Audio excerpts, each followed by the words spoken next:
চালের গুঁড়া আর গরম জল দিয়ে একটুখানি এইভাবে ব্যাটার বানিয়ে নিয়েছি। এখন এটাকে দিয়ে সাদা পিঠা বানানো হবে।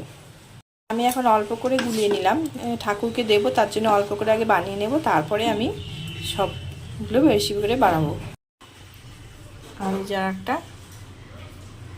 বসিয়ে দিয়েছি। প্রথমে ভেজা ন্যাকড়া দিয়ে একটু কড়াইটা ভালো করে মুছে নিব।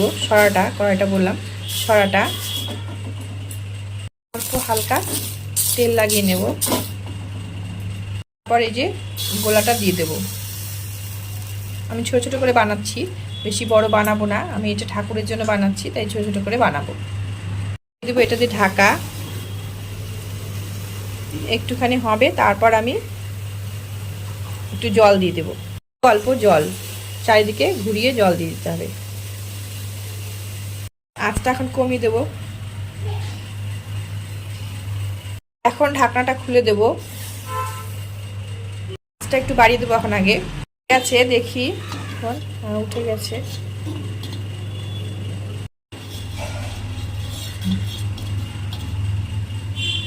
এটা তুলে নেব। এখন সরাটা উঠিয়ে নিয়েছি, এটা গরুকে দিতে হবে। একইভাবে আমি আর একটাও করে নেব, এভাবে আমি সবগুলো ভেজে নেব।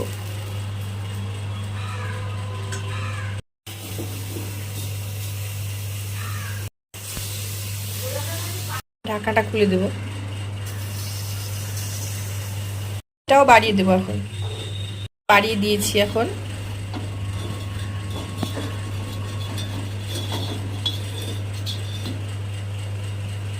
ভাবে উঠে গেছে। এখন এটাকে একটু হবে, তারপর নামিয়ে নেব। এভাবেই আমি সবগুলো পিঠে আজকে ভেজে নেব। হয়ে গেছে, নামিয়ে নেব। আর একটা হচ্ছে,